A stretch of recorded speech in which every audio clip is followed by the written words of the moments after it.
Oh, they've done it! Simon Terodde, an instant hero! Can you believe this? Plenty attacking! No! The comeback is complete! A stunning second half from Schalke!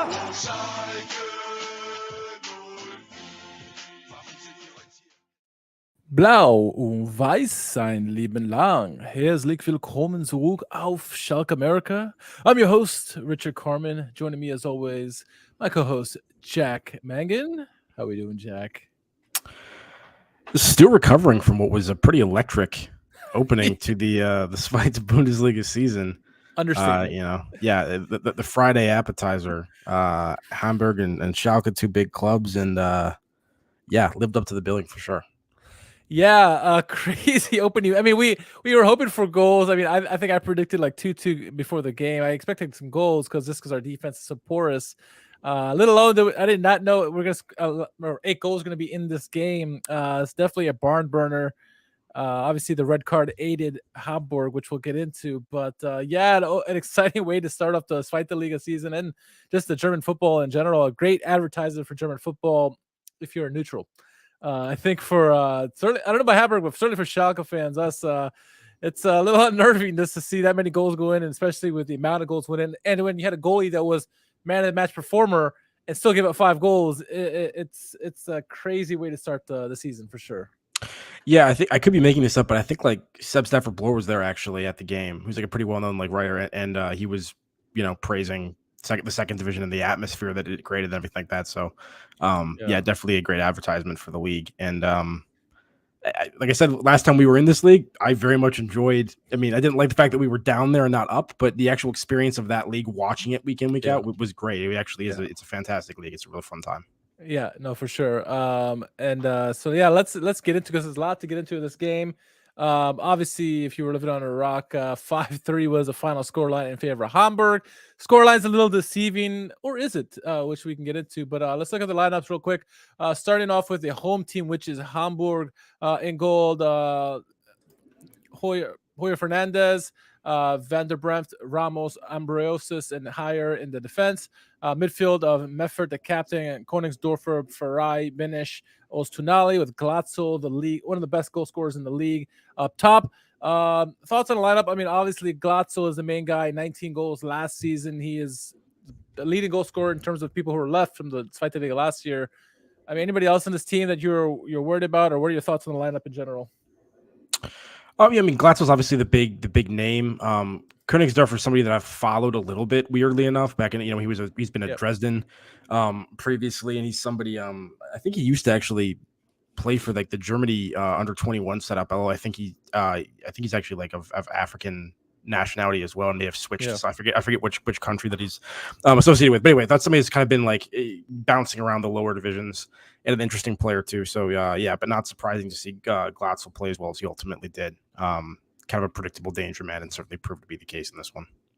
Yeah, that was the guy I was certainly looking at, and obviously the goalkeeper Fernandez. But 3 guys that kind of came to the forefront, I think, in this game, especially for Hamburg. I think Farai, Benish, and Ostunali were really instrumental and pivotal into their key plays and the goals in really this game. But for Farai, particularly in the first half, I thought, the combination of Glatzel, Königsdorfer, and Farai in the first half was a really, really nice trio. Benish really obviously came on, I think, especially in the second half in particular, when he really started impacting play.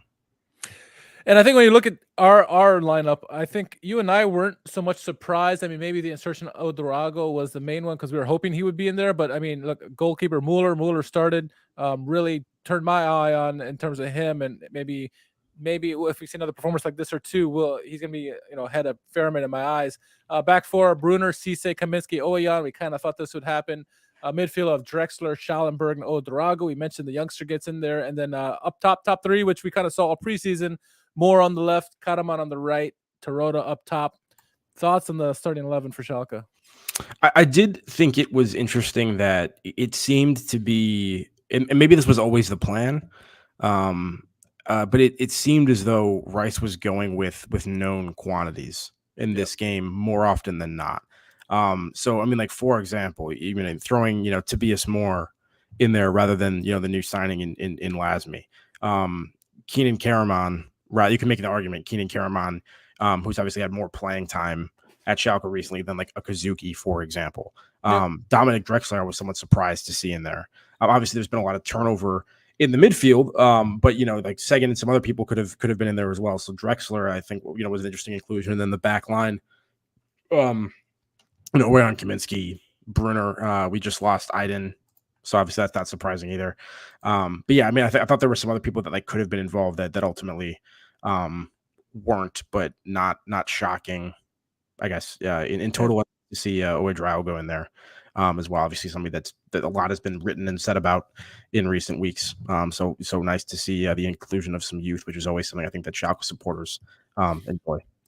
In particular, because Ouedraogo and Cisse are both from the youth team, and so giving them a chance. I mean, obviously Ouedraogo has been turning eyes this preseason, but Cisse, I think we both felt was a big presence. We wanted to see what he could contribute. He looked decent in preseason.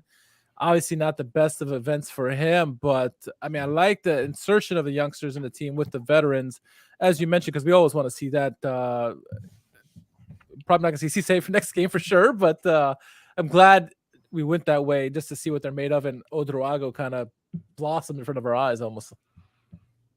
Yeah, I think.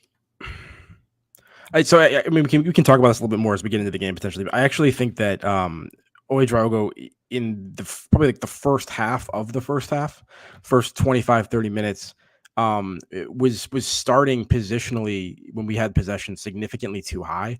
That seemed like it was partially a directive from Rice. There was a lot of times where like our build-up shape was almost like a 2-3-5 with like the two center backs at the back, then the two full backs and Schallenberg, and then a line of five, basically like the two eights, and then the front three all together. And I feel like somebody of Ouedraogo's like very evident dribbling skills, and then also his pretty accurate and weighted progressive passing needs to be somebody who's dropping deeper and fulfilling sort of that Aminari Zalazar role in terms of ball progression a little bit more. And I think once he started doing that later in the first half and into the second half, you started seeing a better version of him. The other thing I will say, however, is that he was not particularly alert defensively, especially early in the game too, which is something that was a little bit worrying. Not surprising for a 17-year-old necessarily, but is going to need to probably get a little bit sharper on the defensive end of the ball too, to avoid being like viewed as like a luxury player or something. But like played very well in several moments, and obviously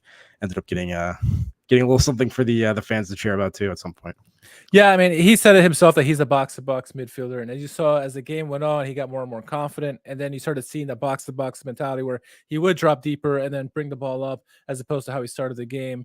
And he, as a 17-year-old, didn't do too much defensively. This is a whole thing we could talk about with Rice and eventually later. But starting the game off, obviously, I'd expected, I'm sure you did as well, that being in Hamburg being the bridesmaid for the last several years, they're going to come out swinging, which they kind of did. And how'd you feel like the first 15 minutes of the game? I mean, obviously they get their first goal at the 60-minute mark through Glatzel. One of the things that was key to me, it was wide opening to me, and I mentioned during the live stream, and we've been saying this the last 3 years, is a direct play, and the ball running, off the ball running is hurting Schalke, and it was proof in the pudding in that first, most of the game, but certainly in the first 20 minutes. Yeah, I would agree. We looked awful the first 10, 15 minutes of that game defensively. Lucky to have not conceded more. I know everyone says that like, oh, they could have scored 4 or 5 more goals. And it's like, they literally could have. and they're thinking of like 4 or 5 opportunities that are never going to have an actual like XG of 1. So like, but there were several saves that Muller had to make and some misses from them as well. They got in behind. That was the way they were doing it too, for the most part. It was, balls in over the top or direct play, that kind of stuff. Very nervy stuff early on. The one thing, and like Muller probably had 4 or 5 like big saves in that first half. It really could have been a lot bigger scoreline if it wasn't for him. But the one thing that was really jumping out to me, outside of we could not handle the off the ball running, was that Glatzel, the known commodity on this team, who's one of the best goal scorers in the Zweite Liga, completely unmarked for majority of the game, in particular early in the first half. And I kept saying it there in the watch along, why is this guy wide open? He's going to get a goal. And sure enough, in the 16th minute, he gets a goal. Great play by Farai. I think it was Farai who got the assist, but again, it's not marking your guy. Cisse and Kaminsky had trouble. Glatzel does what you're supposed to do when there's one striker versus two defenders. You sit in the middle, and they neither picked them up. And I was expecting Cisse to, and nobody did. Yeah. I mean, I blame Cisse more than Schallenberg for that, but Schallenberg had like the view of it the entire time because he was the player behind and he wasn't full out like sprinting or running the entire time. He could have had a little bit of praise, and Cisse just lost him, honestly. It's great. I mean, I want to give Glatzel credit for it because he played very, very well. So I'm not going to be like, oh, it's just horrible defending. And like, I mean, like the guy he's class. He's class. And he played great. His movement was fantastic too. But that was disappointing opener, a little bit too easy. Well worked from Hamburg once again, as you said, Farai peels off the right-hand side, whips it back across. But when you have two defenders that close to somebody, you're gonna hope that they can make something happen more often than not. Yeah, absolutely. And I think also, we kind of talked about this on the podcast, was that like Schallenberg in the 6 alone would be problematic for us just because he can't handle that kind of load, especially with a team like Hamburg. And the way it lined up with a 4-3-3, it was Ouedraogo and Drexler expected to help out with Schallenberg defensively, and you already mentioned Ouedraogo didn't really help out in the first half of the first half. Drexler neither did the job either, and I think we got exposed big time. And not only the defense, but the midfielders weren't really helping the cause because I think Hamburg were coming in waves, and if it wasn't for Mueller, it easily could have been a blowout within the first 20 minutes. Well, so the weird thing was it seemed to me that like both teams were basically lining up ostensibly in 4-3-3 formations. So there's sort of like a direct, like mirror image of you when you're attacking and defending. The interesting thing though that I noticed, at least, maybe I'm crazy, is that it seemed like there was a ton of man marking happening from Schalke, particularly in the midfield with Ouedraogo, Schallenberg, and Drexler, in the sense of like whoever their opposite number is in terms of like the mirror image, they are following that player across the field. I did notice that like too. Basically wherever they go. And so we were sort of allowing ourselves through that instruction, presumably from Rice, to kind of be pulled out of position. And then the gaps that we're allowing to be created, like they ended up playing in behind those, and we're actually kind of exploiting it. And I think that's where a lot of like the issues were. Cisse repeatedly throughout this game would come out significantly to like press somebody. So that was part of it. I mean, like Schallenberg, you're talking about him being like a lone 6 and screening. I actually thought he did pretty well in this game in the most part. There's a lot of times like we're like our defensive shape was actually more of like a 4-2-3-1 because Schallenberg is actually all the way up at their right on their 6, in the mirror image like formation, rather than sitting right in front of his defense, because we're really marking people like that specifically and that closely. So that was something that I don't really feel like we saw a lot from Schalke last year that I remember. And that seemed to be a noticeable change from Rice in terms of the approach on this one. I don't know if the goal was like, we just want to put a little bit more constant pressure on everybody rather than being slightly more like zonal and having to like, move back and forth to like, just like constantly have and make it harder to get people on the ball or whatever. But I feel like it helped us manipulate ourselves out of shape at times.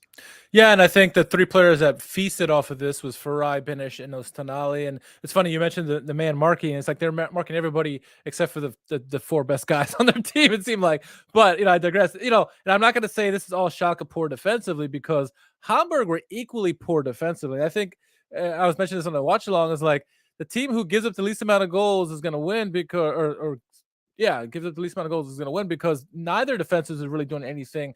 Hamburg did adjust in the second half, but I mean, Schalke, when they had their opportunities, seemed like they were creating danger. And obviously, in the 22nd minute, shortly after the Hamburg goal, our boy Ouedraogo, I think it was a nice play, but I think Karaman or somebody passed the ball in. Tarota with a beautiful layoff to Ouedraogo, and he just did wonderful footwork and scored it calmly like a veteran. It was a nice goal. It kind of came out of nowhere almost in my eyes. I mean, what did you think about the goal and the build-up? So first of all, I thought it was very good play from Karaman initially. And I will say I thought Karaman had a very good game in this game. And if that was the Keenan Karaman that we get more often than not, I'm completely fine with him being in the starting lineup, honestly. Which is not something I would have imagined. I've obviously been very critical of him prior to like the very end of last season, where he had a slightly improved run of form and, came up in some big spots. I thought he was industrious in this game and effective in the final third, and mostly with like good decisions and good passing. Kind of held the ball up, worked it a little bit, played a really interesting kind of cross into Terada. And I don't know if it was like a misplayed touch initially or something, or if it was actually an intentional pass from Terada. It looked like it may have been an intentional I think pass it's intentional, from Terada, to Ouedraogo, and he just gets his defender going the wrong way. And then the thing that really impressed me on the finish, I mean, obviously the feet to set up the chance to give himself the space, but from the moment that he started to juke that defender, he never looked up again to reestablish his sight of goal. And he ended up going like moving to the right and going across his body to the left and never picked his head up to kind of readjust. So that was, I thought, a really impressive finish and really impressive, once again, just sort of like awareness, positional awareness and that sort of stuff from a kid that's young to kind of maintain that kind of clear sight of goal. And I thought that was really well worked. So obviously, I mean, despite some of the minor deficiencies that we can quibble with, like the fact that we have a 17-year-old who's playing this well in a lot of areas and obviously goes out and gets a goal and scores that well is very exciting. I'm not trying to downplay the hype of Ouedraogo at all. It was great. Had this been in the Bundesliga, I would have said that Terada play would have been a total accident. But I mean, I watch replay. You can see he's clearly looking at Ouedraogo when he gets the ball and he dishes it off to him. So I think he intentionally did that. He just seems to have his confidence back. He looks like a much better Terada than we did last year. Looking svelte, would you not say? Yes. I feel like he looks a little bit thinner, actually, and a little bit lighter and able to move around a little bit. Yes, I could be making that up, but I felt the same way. It could be like the players were slower in the second division, so he looks faster, but it looked like he had a little bit more energy and a little bit more pace. So it could be, but overall a great play. Ryan, you are correct. That made Ouedraogo the youngest Schalke scorer ever, beating Julian Draxler previously. I forget what the exact date is, but 17 years old for sure, getting that goal. So good for him. First division, I'm happy for him. Obviously, the whole team was, right? They just posted that Draxler back heel flick assist to Raul the other day on the internet again. And every time I see that, it's incredible. That's so sick. Yeah. You're in good company if you're Ouedraogo and you're being mentioned in names of famous Schalke youth like Draxler or whatever else. Exactly. So what won at that point? And I think the game kind of went back and forth. It was like a boxing match, heavyweights taking big punches at each other. Looked like we're going to halftime at the score 1-1. And then really, as much as you want to say the first goes out of the blue, really the second, because I felt like the last 5-10 minutes of the game, Hamburg really started putting the pressure on in the first half, I should say. And then out of nowhere, a play comes in a box where Thomas Ouwejan, I think, crosses it in, bounces it around, comes back to him, and he just rifles a shot low past Hoyer or Fernandez. And 2-1 right at the death of halftime. I'm like, what? I'll take it, man. I'll take it, because that wasn't the greatest first half. Mueller was fantastic, but other than that, it was okay first half. And taking the lead in the halftime, I'll take that all day. Hey, any signs that we can get early on that Ouwejan is going to be involved in the score sheets at some point, whether like assisting or whatever else, is awesome. He was just so absent last season, which was so surprising. And he had been so good the previous year. So hopefully we're getting that second division Ouwejan again. He plays it into Ouedraogo, actually, who once again just some of the decisions he makes, like some of the intuitive decisions on the ball in terms of how heavy of a touch he takes and to create the space. Like he's very, I don't know. I'm impressed with he's good. He created space there, tried to play it back in. I don't know if it bounced off Terada or whatever, but it fell out to Ouwejan, and then he just on his left foot just whacked it, inside out, and pretty well hit, pretty lovely goal from Ouwejan. Just kind of snagged that at the end of the first half. So Schalke on the road with the lead over Hamburg, which was you're feeling pretty good about that. The one thing I wanted to say just about our play in the first half in particular was I did feel it was something else that was different from what we've seen from Rice in the past, is that, as I'm talking once again about that sort of almost like 2-3-5 in a sort of a build-up shape, we didn't really seem to have any way to get the ball to those people outside of longer passes and stuff, which seemed to be very inefficient and not coming off. So our ability to maintain possession or really do anything was pretty limited.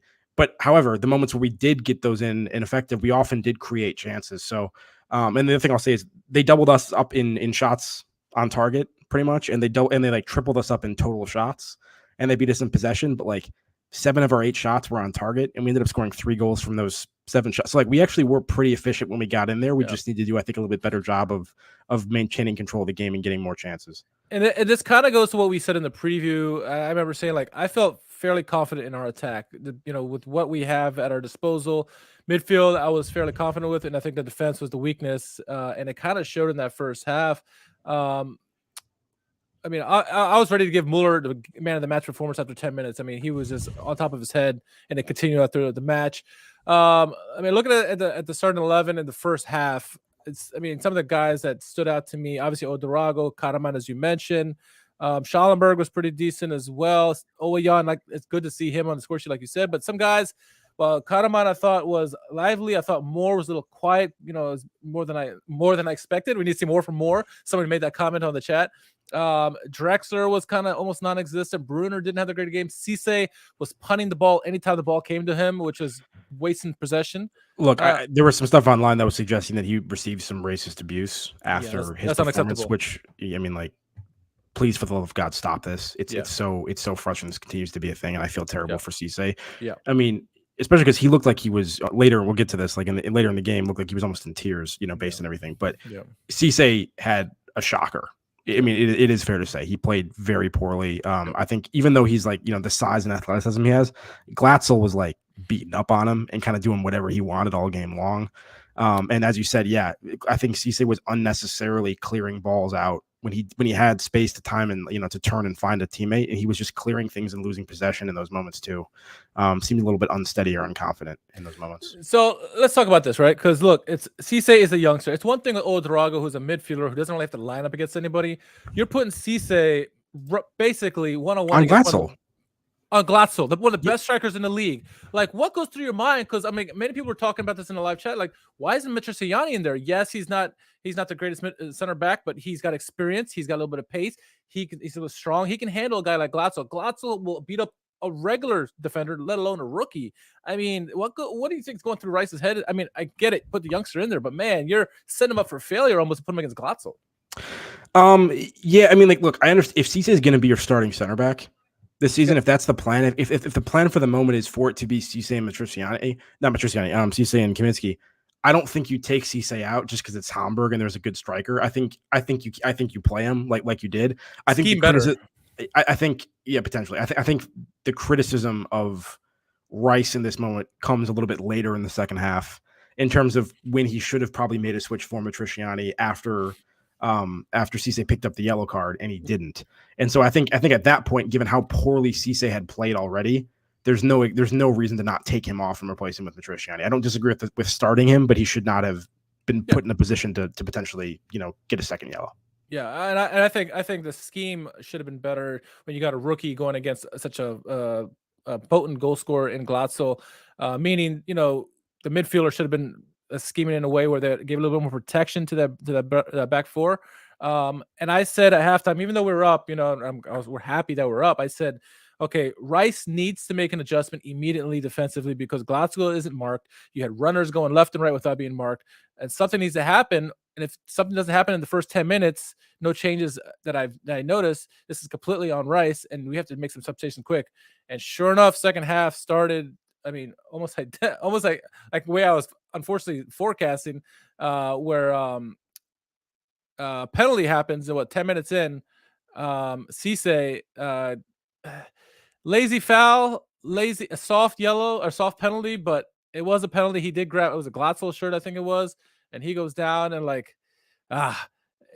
Look, Glatzel made the most of that. There's no reason he should have fallen like that, given how we were just talking about how strong he is and how he's been getting the better of him.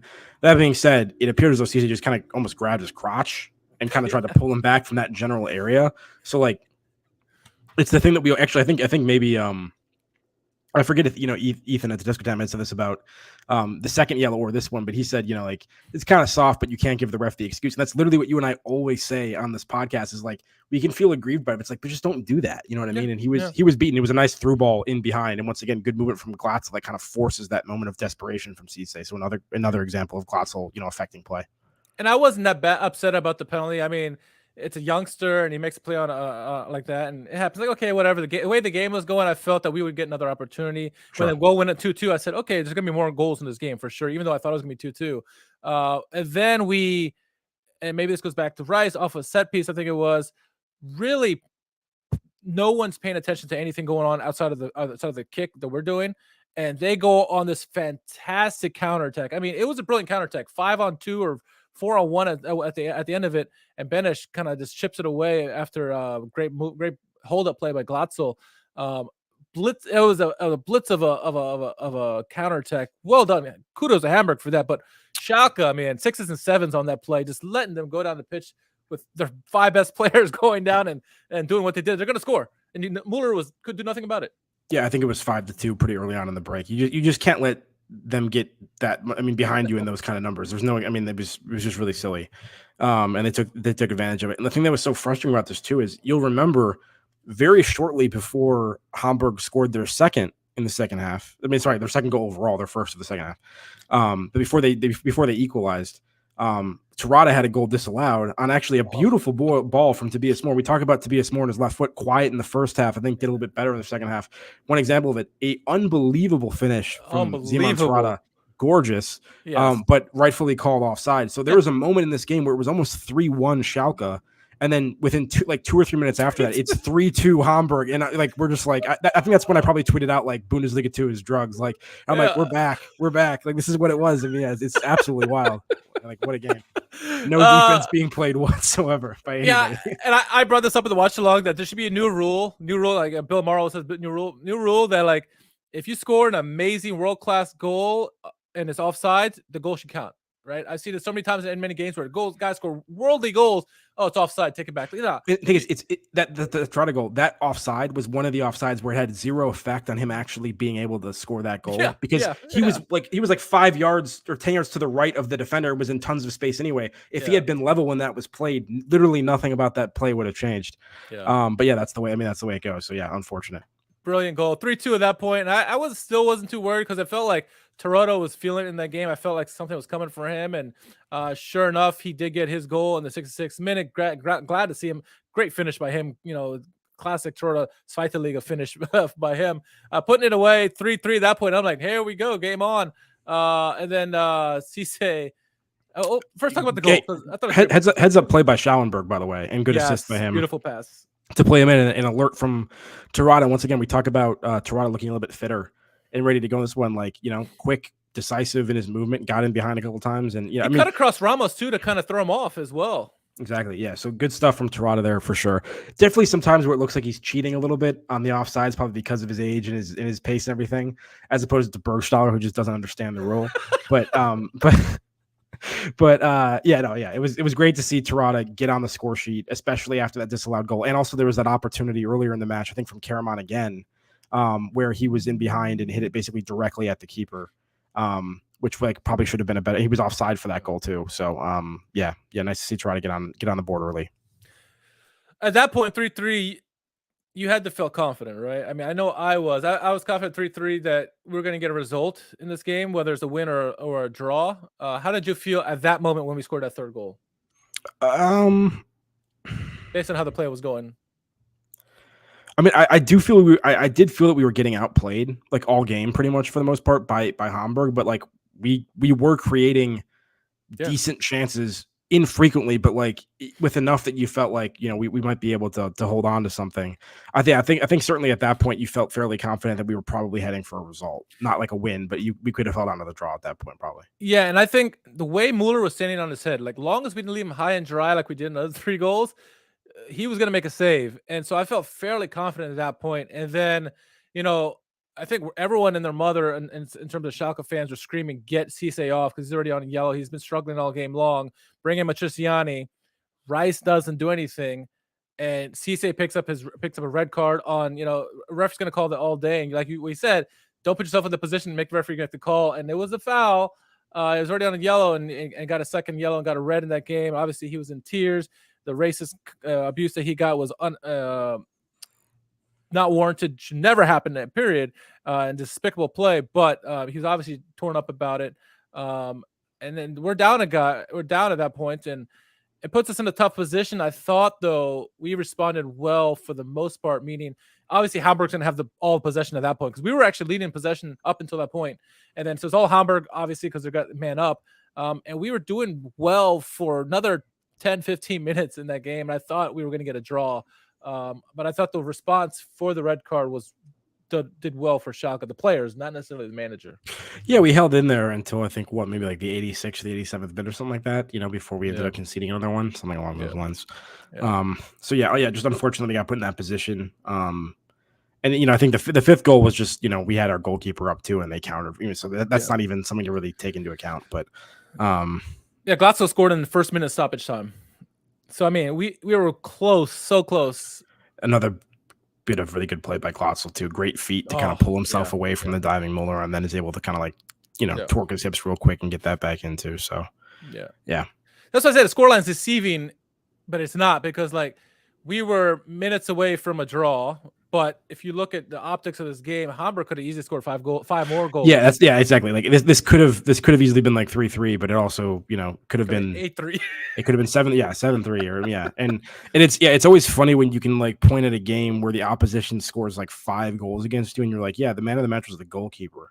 Right. And like you wouldn't expect that, but that's how bad our defense was today. Was that he legitimately affected the outcome of a number of opportunities from Hamburg, whether it was and here's another thing, like another kind of bad moment from Cisse, gets absolutely bullied and backed down by Königsdorfer in the box, who's able to kind of play that ball into space. Who had a poor game, but did that and caused that. But I think he played it for Ustinali, who ripped one like on the volley. And I think that was the one where Muller kind of like got his hands up real quick and knocked it onto the post, and then hit the post and went out. Like that was on target, could have been a goal. So Muller was fantastic, and fortunate that it wasn't more than 5. I mean, Neuheim came in the game, and then at 86, he had a banger that freaking Muller made a save, and I think it hit off the post as well. Came right back out, and Glatzel skied it somehow, and then eventually they wouldn't get the game winner, 2 goals in stoppage time. But I mean, the one thing I'll say this is about Rice. After the game, he said that like, hey, look, we're not gonna blame Cisse on this in terms of hold the head up high. He had a good game. You'll learn from this. We're not gonna like say you're never playing again. You are playing again. It's just you got to learn from your mistakes here. But that's about where I'll stop with the kudos for Rice, because as much as the players struggled, Cisse struggled obviously, and we gave up a lot of damn chances, and Muller saved our asses. I think a lot of the blame has to go with Rice and not really reading the game as well as it should have. I think didn't react in the first half or at halftime like as he should have. Didn't react quick enough with the Matriciani substitution and leaving Cisse on there too long. Making some substitutions that were like a little head scratching. Honestly, I mean, Sagan, he came in, and he actually contributed, I think, offensively. But like you're on a red card. You bring in Sebastian Polter when. And Lasme had just come on before him, and it made sense to have Lasme up there because Lasme would be the big guy. He's got speed. Let him be the lone guy in attack and let him try to get a goal, and then bring in some other midfield help maybe or something to kind of stabilize the pressure. And no, they bring in Polter, who it's just been like having thrown up there. It's like you're wasting a space out there. I get that to some extent. Like Terrada's already been in the game for like 70 or 75 minutes, so and he's not the most fleet-footed anyway. You go down to 10 men. You need to be able to cover defensively. So I understand taking him off for Polter, who's going to work hard and that kind of thing. But I understand the point you're trying to make. Yeah, but if Lasme's already out there, that's what my point was. Like Lasme is a big guy. Yeah, he could do what Polter's going to do. By the way, Lasme almost scored a goal in the 86th minute. He had a wonderful run that he had a close chance. That wasn't a run. He shot right at the goalkeeper, but that was his touch seems inconsistent, but he has really good instinct for like quick dribbling moves and body positions to be able to get around people, and then just has great pace. So he has the fastest. He had the fastest run in the game, which is crazy. I didn't know he was that fast. I knew he was fast, but so I mean, a promising cameo. I can understand the criticism of him, like he can kind of like dip in and out of like prominence in games. We can kind of go quiet for a few minutes. But yeah, he had some moments where he definitely was like trying to make things happen and look lively for sure. I was kind of disappointed too. Didn't see Kozuki in the game. I understand given the circumstance, but and Idrizi as well. I think he could have been more beneficial than a Polter in that sort of play. But I think Matriciani, which will more than likely. Well, I don't know. Will we see him next game? I mean, Kaminsky was but I mean, like, who do you bring in next game? Because we got Baumgartel, which everyone's happy about, to play center back. And Matriciani did well, I think, when he came in. He had a nice block at the end of the game when Muller was beaten. It's like, who do you start in center back next week? If they feel like they can integrate Baumgartel that quickly, then I think Baumgartel is probably going to be first. I mean, like you're signing Baumgartel, I think, to probably be a starting center back. Would you disagree? No, I agree with you. But like, remember what we saw last year with what was the guy from Liverpool? I forgot his name. Vandenberg. Yeah, they started him within 2 days. You know what I mean? Yeah. So I understand. Yeah, I don't know. I think it'll be interesting to see. I can't predict how he's going to handle that. Whether he's going to go with sort of the more known quantity in Matriciani or Probably put Baumgartner in there. What I'll say about Kaminsky is like very helpful in his ball skills. Yeah. Like legitimately, like part of me is almost like, man, put him at the 6 and just like let him be like a Busquets, like a discount Busquets. Like in the back 3 as a left center back, he did well for us 2 years ago. But is he a 2 center back kind of guy? I don't know. Yeah, and I don't know. It's tough for him. And that's, you're talking about like, you shouldn't put Cisse on Glatzel. Like you can put Kaminsky on Glatzel. Like he can't keep up with the athleticism of Cisse's physical at least. So, right. Yeah. So I don't know. Yeah, it's tough. It's tough. Yeah. And so like I mean like Brunner, I didn't think did particularly well, but like poor game from Brunner. I'm hoping it's like early in the season he's not fit. Game on too. Yeah, because I was really surprised by that. Brunner was surprisingly good in the Bundesliga, I thought. So I thought he was going to be another player who would translate very well. 1 game sample size, obviously. But yeah, he looked off the pace and kind of tired and was getting beat a lot. So I thought it was a poor game from Brunner. Yeah. And I don't know who we bring in because Mehmet Aydin is now going to Turkey, right? So the definition of like the move with the striker whose name is escaping me, but like once again, we're back in the 2nd division. Maybe this will be the opportunity for Aydin to get some minutes again. But I think it looks like the club has probably just kind of given up on him being able to reach the levels they think that he needs to be a consistent professional at like the 2nd or 1st division level. And maybe the player wanted to go. Say he's like, I'm not getting any pitch time. I want to go somewhere else so I can play. Maybe that was the case, but we'll see. I thought Latza was okay in his cameo there, but Oeon of the back 4, Oeon was the better of the 4, I think. I mean, Muller's obviously the best player of the game. Drexler, again, we mentioned he's probably better as a cameo at this point in his career than starting. But Schallenberg, I was impressed with. Obviously, Ouedraogo with the start. So I think, I don't know who you bring in the midfield, but certainly Schallenberg and Ouedraogo were bright spots for Schalke in this chaos that was this game. Yeah, once again, I think I was just surprised to see Drexler starting. For maybe he will be first choice. I just kind of assumed he wouldn't be for some reason. Yeah. But I did think that he was off his normal level for sure. Like I would have expected him to be significantly more solid. I thought he was lost possession too much and just was not his normal self. Good to see Mohr second who got signed as well. But yeah, I wonder if he's more of a threat going forward potentially than useful screening for the defense. It's funny. I always looked at Brian Lasme as a direct replacement for Bulter, not only because of size, but because he did contribute some goals to Armenia last year. And then not only does he take his position, which I thought he would be a good fit for, also takes his number. So, looking at the front 3, I agree with you. I think with Karaman, I think if he's going to play like that, let's give him another chance. I mean, Kozuki can slowly work his way into the team.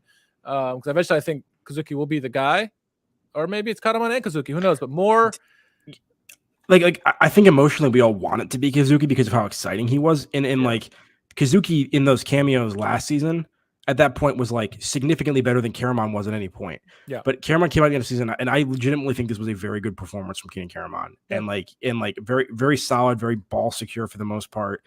Good passes, like good hold up play. Helped create goals. Like I actually thought it was a solid performance from him, like the kind of thing that would not be upset. So I think Kozuki's gonna have his work cut out for him. I think he's a great energy option off the bench and can just run at people later in games and create things off the shoulder when you have he's definitely good for that, and he'll get some starts for sure. But if Karaman plays at that level, I'm actually okay with that.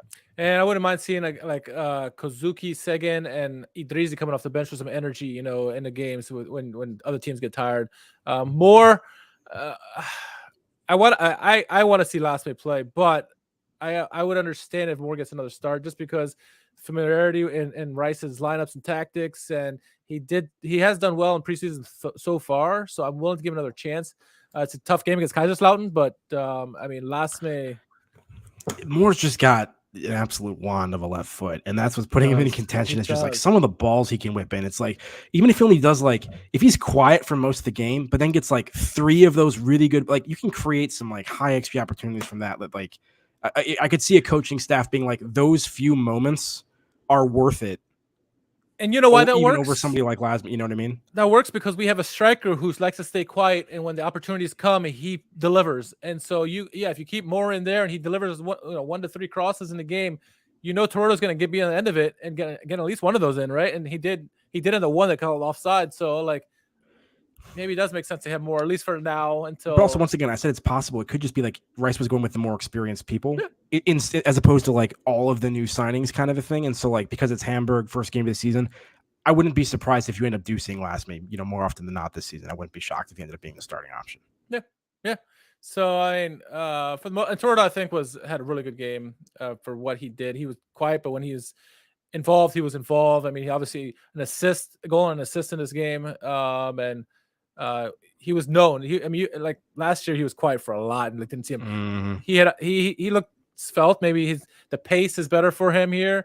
He's obviously got his confidence back. I feel he's going to get another goal this next week if he starts. Well, I don't see why he wouldn't, but yeah, it's an interesting lineup. I think the only thing hindering him at this point is Rice. Hopefully that's one bad game where he just was like, hey, I'm going to just take my shot against Hamburg, see what happens, balls to the wall and go for it. But he has to do better tactically and substitution wise this next game and for the rest of the season, because that was the most disappointing thing of the game. I think outside of the loss was even more so than the red card. I think in my eyes, it was the way Rice didn't manage the game well. Completely outmanaged. That's just me. Yeah. I think once again, I mean, like I think I'm glad that Rice came out to protect Cisse, because even though I don't think there was almost anything redeeming about Cisse's performance, he should not have been in the position to get sent off. I think that was a mistake from Rice to put your young player who needs confidence and is already having a bad game in that position against Hamburg in a game that ultimately, despite it being the first game of the season, everyone's rusty. It could be a very important game.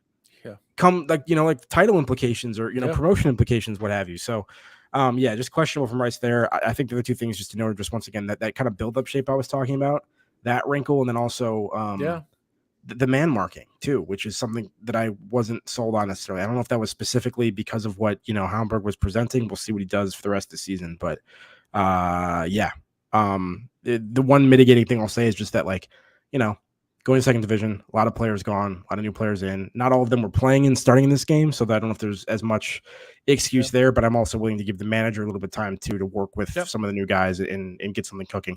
If it's, middle of November and the team is in this same kind of vein, then I would be like, what's happening here? But yeah, for sure. Yeah, you got to take it with a grain of salt because Hamburg are going to be one of the teams contending for the promotion this year.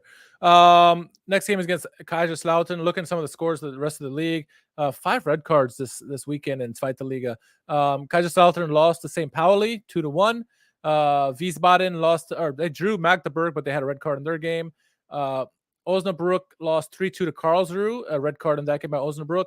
Hannover, Elversberg 2-2 draw. Dusseldorf beat Hertha 1-0. Braunschweig got a red card. They lost to Holstein Kiel 1-0. Hansa beat Nuremberg 2-0. And Greuther Fürth 5-0 on Paderborn, red card by Paderborn. So red card's not doing anybody well this past weekend, and no, it normally wouldn't. But Kaiserslautern is the next big game. A team we should be worried about. I think mid-table team last year, and they have been getting better every year, definitely over the last 4 or 5 years. So team we have to take serious, I think, and it's not an easy way to start the season, but it is what it is, right? That is correct. The red cards, that makes the league electric, man. That's part of it. I love it. Keep it coming. It's not for us. Unpredictability. How about Dusseldorf, eh? I told you I would not be surprised if Hertha struggles a little bit. Would be interesting to see if they're not really even in contention for the promotion places. We'll see how they do. Could happen to us too. Who knows? And like I said, I think I'm a little bit down compared to everybody else about us this year. I do think that there's a lack of quality in this team in the 23-24, despite the addition of us as compared to the 21-22 version. So we'll see how it goes. But if nothing else, an entertaining welcome back to the league, which is at the end of the day, all you can ask for. Just enjoy the ride while we're here. It was fun last time. Hope it's going to continue to be entertaining. Yeah, hopefully get to celebrate a lot of wins like we did last time, unlike last season. But I think the one thing I want to see different, going forward, and I expect it to change, is that tactically, defensively, we need to improve. Other things will come in the game. We're not there. We're going to have to be much better. As you mentioned, we don't have the talent that we did 2 years ago, especially defensively. And so that puts the emphasis on the onus on the tactics to get spot on almost every game. So Rice has got to get his work cut out to get this. And I think he can. We saw last year how good the team was under him. So I expect that change to happen. So yeah, let's see. Game is this Saturday against Kaiserslautern, 2:30 p.m. Eastern time, 1:30 p.m. Chicagoland time. I don't expect to make much changes in the starting 11 other than Cisse, obviously, because who will they put in? But it won't be Cisse. So yeah, we'll see. I don't know. My biggest concern is finding a way to watch the game. So because yeah, go ahead. No, it is on ESPN Plus. Oh, this one is too. Kaiserslautern. So yeah, so actually we got a bunch of games to start off the season on ESPN Plus. So let me pull it up right now. Oh, I just had it up. All right, so Kaiserslautern game will be on ESPN Plus. The DFB Pokal match after that against Braunschweig will also be on ESPN Plus. Yeah, Ryan in the chat saying like 3 of the first 4 are. Yeah, the third game of season against Braunschweig will not be on ESPN. Holstein Kiel will not be. Oh gosh, my phone's acting up now. So, but yeah, 3 of the first 4 is what I heard originally. So, after the Pokal, it'll be a little iffy for us. But I think the first 3 weeks were okay. Your phone's freezing because you have like 30 different tabs of Katuchu highlight reels pulled up on your phone actively. This is true. Now. Yeah, this is true. Your browser's a little slow. Yeah. Hey, kudos to ESPN Plus for getting the game started on time. So I will say that. I'll end it on a good note. So, anything else you want to chat about before we get out of here? No, that's all from me for sure. All right, cool. We'll see if we can get a guest here on in the near future to chat about some other Schalke fans from around the world, see where we can get in here and involve this. But where can our followers find you on social media, Jack? At JMMangan, JMMangan on X. Yeah, I don't know what the hell.